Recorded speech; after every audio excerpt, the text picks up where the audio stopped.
In October of 1971, in the middle of a desert in southern Iran, a king built a city out of nothing.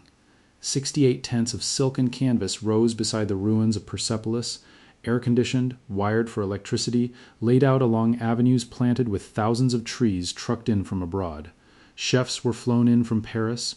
Chandeliers hung where there had been sand. Kings, queens, emperors, and presidents from more than 60 nations sat down to dinner in the ruins of an empire that had ruled the ancient world, and the man hosting them was Mohammad Reza Pahlavi, Shah of Iran. He called himself the King of Kings. He sat above the world's fourth largest oil reserves, commanded the most heavily armed military in the Middle East, and ruled a nation of more than 30 million people. He told the world that Iran would be the fifth great power on earth by the year 2000. He believed it. Most of the men in those tents believed it too. And then in the space of about 18 months, it was all gone. Not slowly, not in stages. In January of 1979, he boarded a plane at an airport in Tehran, told the press he was taking a short vacation, and never saw his country again. By July of 1980, he was dead in a military hospital in Cairo, buried in a foreign mosque, with almost no heads of state willing to attend. But this is not the story of the Shah. That story you probably already know. This is the story of the 5 children he left behind. 5 children born into palaces, tutors, bodyguards, and state protocol, who woke up one morning to discover their surname had become the most hated word in their own country. One of them was a princess before her father was even crowned, the child of a marriage arranged between 2 royal houses, and she would spend the next half-century so far from politics that most Iranians forgot she existed. One of them declared himself king at 20 years old in a rented hall in Cairo, and then waited 46 years for a country to come back to him. One of them was studying philosophy at an American university and would not live past 31. One of them earned degrees from 3 of the most prestigious universities in the world, studying the ancient languages of the nation he could never return to and never found a way to carry the weight of the name. And one of them has spent her entire adult life so completely out of public view that when she quietly walked into a crowd in Munich in the winter of 2026, holding a flag that no longer represents any government on earth, it made news around the world. 5 children, 1 dynasty, 2 of them are gone, 3 of them are still here, and one of them is, right now, at the very center of the most volatile story in global politics. So let me take you through the whole of it, one child at a time. Because what happened to the Shah of Iran's children after their father lost his throne is stranger, sadder, and in one case far more consequential than almost anyone outside Iran realizes. To understand what the collapse took from them, you have to understand the world they were born into, and it was a world with almost no contact with ordinary life. The Pahlavi dynasty was not ancient. It began in 1925, when a soldier named Reza Khan, a man from a modest military family in the mountains of northern Iran, crowned himself Shah with his own hands, and took a surname drawn from Iran's pre-Islamic past. His son, Mohammad Reza, inherited that throne in 1941, at the age of 21, after British and Soviet forces invaded Iran and forced his father to abdicate. For the first years of his reign, he was barely a ruler at all. Then came 1953, the removal of Prime Minister Mohammad Mossadegh in a coup backed by American and British intelligence, and from that point forward the Shah ruled as something close to an absolute monarch. Oil money poured in. Tehran filled with construction cranes and imported cars. The White Revolution redistributed land, expanded literacy programs, and gave women the vote. And underneath all of it sat SAVAK, the secret police which arrested, interrogated, and silenced the people who objected. The children grew up above that entire machine.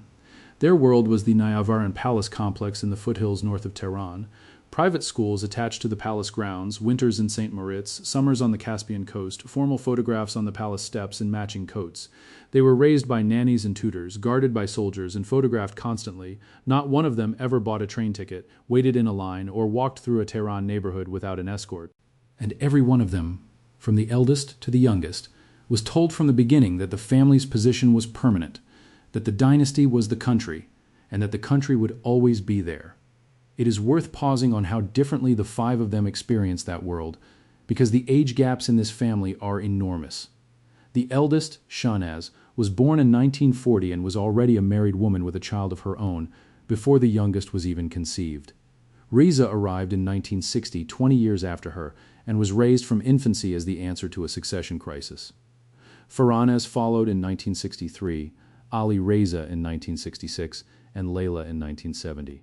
So when the revolution came, the family contained a woman approaching 40, a teenage crown prince in flight school, 2 adolescents, and a small girl who had barely started school. They were not one generation experiencing one event. They were 4 different age brackets absorbing 4 completely different versions of the same catastrophe, and that alone explains a great deal about why their lives diverged so sharply afterwards. It came apart in a single year. Through 1978, the protests grew from local demonstrations into a nationwide movement, driven by clerics, students, merchants, and workers, and every crackdown produced a funeral, and every funeral produced a larger crowd. By autumn, the oil workers were on strike. By December, millions were in the streets. On the 16th of January 1979, the Shah left. He was already gravely ill with cancer, a diagnosis kept secret for years, even from most of his own government, and he left as a sick man looking for a country that would take him. Egypt took him first, then Morocco, then the Bahamas, then Mexico, then, briefly and catastrophically, the United States, where his admission for medical treatment triggered the seizure of the American embassy in Tehran and a hostage crisis that lasted 444 days. Then Panama, where there was talk of sending him back to Iran to stand trial. Then Egypt again, where Anwar Sadat took him in for the last time. He died in Cairo on the 27th of July 1980 at 60 years old. Back home, everything the family had owned was seized. The palaces became museums. Their name became shorthand for corruption in every school book printed after the revolution. And the danger was not theoretical. Revolutionary courts executed generals, ministers, and SAVAK officers within days of taking power. In December of 1979, the Shah's nephew Shahriar Shafiq, a naval officer and the son of the Shah's twin sister Ashraf, was shot dead on a Paris street outside his mother's apartment.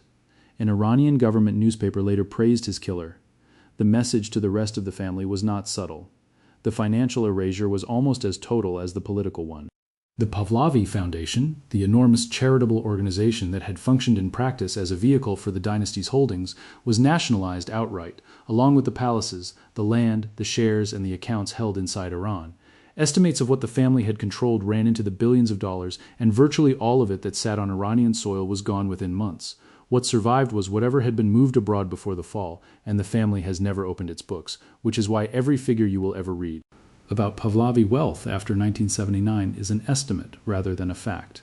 They were not destitute in the way the exiled Ottoman princes had been half a century earlier, but they were, in the sense that mattered most, stateless, no passports from the country of their birth, no legal claim to anything inside it, and a new government in Tehran that had publicly declared them enemies of the nation.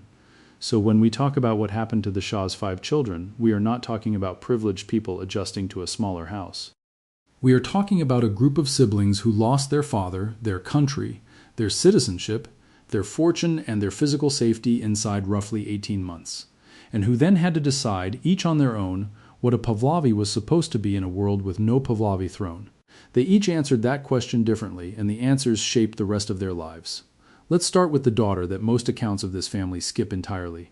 Princess Shahnaz Pahlavi was born in Tehran on the 27th of October 1940, and she was the Shah's first child by more than 19 years. Her mother was Princess Fazia of Egypt, sister of King Farouk, and the marriage that produced her was a political arrangement designed to link the young Pahlavi dynasty to the far older and more prestigious royal house of Egypt. It was not a happy marriage. Fazia found Tehran cold and isolating. The couple separated when Shahnaz was 5 and formally divorced when she was 8, and her mother returned to Egypt without her. So the eldest child of the King of Kings grew up in palaces in Tehran, with her mother in another country, and her father consumed by a throne he was still learning to hold. She was raised largely by staff and by her formidable aunt Ashraf, and she was later sent to boarding school in Switzerland, which is a detail worth holding on to, because Switzerland would eventually become the only home she kept. In October of 1957, at 17, she was married in the Hall of Mirrors at Golistan Palace to Ardashir Zahedi, a rising figure who would go on to become Iran's foreign minister and its ambassador to Washington. The ceremony was deliberately modest by imperial standards. They had one daughter, Zahra Manaz, in 1958, and the marriage ended in divorce in 1964. In February of 1971, she married again, this time to Khosrow Jahanbani, a descendant of the Qajar dynasty her own grandfather had overthrown. The wedding was held at the Iranian embassy in Paris rather than in Tehran, and by several accounts her father did not approve of the match. They had 2 children, a son, Kikosro, and a daughter Fawzia, named for the grandmother who had left. During her father's reign, she was not merely decorative. She held investments in agricultural enterprises and in an assembly operation producing Honda bicycles and motorcycles inside Iran, the kind of joint venture business that flourished in the oil boom years and that became, after the revolution, precisely the sort of arrangement the new government pointed to as evidence of royal self-dealing. All of it was gone by 1980. Then came 1979, and the revolution reached her family from a direction most people never mention. Her husband's brother, Nader Jahanbani, was a senior Air Force officer. He was executed in February of 1979 in the first wave of revolutionary trials.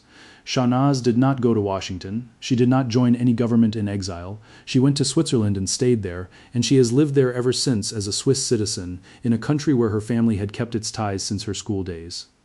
In December of 2013, Egypt granted her citizenship as well, a formal recognition of the maternal half of her bloodline that had been absent from her life since she was a small child. Her husband died in Geneva in April of 2014, after more than 4 decades of marriage, and that is essentially the public record. She has given almost no interviews. She has not campaigned, endorsed, denounced, or positioned herself. She turns 86 this October, the last living person who was a princess of Iran before the Second World War ended, and she has spent 47 years demonstrating that it is possible to carry this surname and simply decline to perform it. In a family where every other surviving member has had to decide how publicly to be a Pahlavi, she is the one who answered by disappearing, and she has never once wavered from that answer. Her youngest half-sister took the opposite journey and never found the ground under it. Princess Reza Pahlavi was born on the 27th of March 1970. The 4th and last child of the Shah and Empress Farah, and she was the only one of the 5 born late enough to have almost no adult memory of Iran at all. She was 8 years old when the family left. Whatever she knew of her country afterwards, she knew from photographs, from her mother's stories, and from the way strangers reacted to her surname. The family settled in the United States after her father's death, and Layla went through the American private school system, attending the United Nations International School in New York, and graduating from Rye Country Day School in 1988. She spoke Persian, English, and French fluently, with working Spanish and Italian on top of that. She studied literature and philosophy at Brown University. She was strikingly beautiful in a way that attracted attention she did not seem to want and could not avoid, and she appeared as a model for the designer Valentino. From the outside, it looked like an elegant cosmopolitan life, split between a home in Greenwich, Connecticut, and her mother's apartment in Paris. From the inside, it was something else entirely. For most of her adult life, Layla struggled with severe depression and with an eating disorder that steadily undermined her health, along with chronic fatigue that made even ordinary routines difficult to sustain. She spent long stretches under medical care. She reportedly left university before finishing, as her health declined. She never married. She had no children. She drifted between hotels and apartments in London and Paris, and the people around her described someone who felt permanently unmoored, a young woman who had inherited an identity that came with enormous weight and absolutely no structure to hold it up. There was no throne to prepare for, no country to serve, no ordinary anonymity to retreat into. On Sunday the 10th of 2001, Layla was found dead in her room at a hotel in London's West End. She was 31 years old. Her death was ruled a suicide. She was buried a week later at Passy Cemetery in Paris, near her maternal grandmother, in a small service attended by her mother, her surviving siblings, and a handful of family friends, including members of other displaced European royal houses, who understood exactly what kind of funeral this was. There was no state ceremony. There was no flag on the coffin. Her mother, who had already buried a husband in exile, spoke afterwards about a daughter who had been extraordinarily sensitive and who had suffered a great deal, and the press coverage lasted a few days and then moved on. Inside Iran, official media treated her death with contempt. Outside it, a generation of Iranians in the diaspora recognized something in it that had nothing to do with royalty, and everything to do with what displacement does to children who are old enough to lose a homeland and too young to have chosen anything about it. There is a particular cruelty in the way her story was told at the time, because she was beautiful and because she was a princess. Much of the press coverage framed her life as a glamorous tragedy, a fallen fairy tale, complete with comparisons to other famous women who had died young. Very little of it engaged with the plainer, and far more common reality underneath. A woman in her 20s and 30s living with serious clinical depression and an eating disorder in and out of treatment, in a family that had lost its country and did not, by the standards of that era, have a language for talking about mental health at all. Her mother has said in the years since that she was aware something was deeply wrong and could not reach it. That is not a royal problem. That is a family problem, and it happened to be occurring inside a family that the world insisted on reading as a fable. 10 years later, almost to the season, the same grief came back for her brother. Prince Ali Reza Pahlavi was born on the 28th of April 1966, the Shah's second son, and after his father's death he stood second in line to the headship of the family, behind his older brother Reza. He was 12 when the family left Iran, old enough to remember the palace, the school on the grounds, the mountains north of Tehran, and old enough to understand exactly what was being taken. He responded to that loss in the most intellectually serious way any member of this family ever has. He studied at St. David's School in Manhattan and at a public high school in Williamstown, Massachusetts, then earned a bachelor's degree from Princeton, where he studied music and ethnomusicology. He took a master's degree from Columbia, and at the time of his death he was a doctoral student at Harvard, working in ancient Iranian studies and philology, which means the son of the last Shah spent his adult life learning to read the oldest surviving languages of the country that had exiled him. Think about what that actually represents. He could not go to Iran. He could not walk through Persepolis, where his father had staged that banquet in 1971. So he went as far back into Iran as a scholar can go, into its scripts and its texts, into the layers of civilization that existed long before his family, and would exist long after. Those who knew him described a thoughtful, private, deeply cultured man who avoided the political stage almost entirely, and appeared in public only rarely, usually at family occasions. He was also, by every account from people close to him, carrying a long and serious depression, one that deepened considerably after his younger sister's death in 2001. He and Layla had been extremely close. Manaz Afkhami, who had served as a minister in his father's government, told the BBC after his death that the forced exile of 1979 had been genuinely traumatic for him, and described what he had experienced in the decades since as a loss of identity. That phrase is worth sitting with, because it explains something the headlines never did. He was not a man who had lost a throne. He had shown no interest in a throne. He was a man who had lost the ordinary thing that everyone else takes for granted, which is a place where you are simply from, and no number of degrees from elite universities can manufacture that. On the 4th of January 2011, Ali Reza died by suicide at his home in the South End of Boston. He was 44. His brother's public statement described a man who, like millions of young Iranians, had been profoundly troubled by what had happened to the country he loved, while also carrying the loss of a father and a sister, and who had struggled for years before finally succumbing to that sorrow. A memorial was held later that month at a concert hall in Bethesda, Maryland, attended by the family and by thousands of Iranians from across the United States. His wish, his brother said, was to be cremated and to have his ashes scattered in the Caspian Sea, on the coast where the family had spent its summers, in the one part of Iran that no government can seal off. And then, 6 months after his death on July 26, 11, his daughter was born in Boston. Her mother was Raha Didavar, his partner of 4 years. They named her Ariana Layla, the middle name for the aunt she would never meet. She is 15 years old now, and she is the only grandchild of the Shah descended from either of his sons. If any part of this chapter lands close to home for you, please reach out to someone you trust or to a support line in your country, because there is no version of this story that is improved by going through it alone. That leaves 3 living children, and the quietest of them is the one whose life is hardest to document, which is exactly how she has always wanted it. Princess Faranaz Pahlavi was born on the 12th of March 1963, the Shah's second daughter and the third of Faraz's 4 children. She was 15 when the family left, the middle child of the exile in every sense, old enough to feel the full shock of it and young enough to be reshaped by it. In the United States, she went in a direction almost nobody expected from a former imperial princess. She studied social work and specialized in child psychology, and the causes she has attached herself to over the decades have been consistent and unglamorous: children's welfare, mental health awareness, support for people in communities with very little access to either.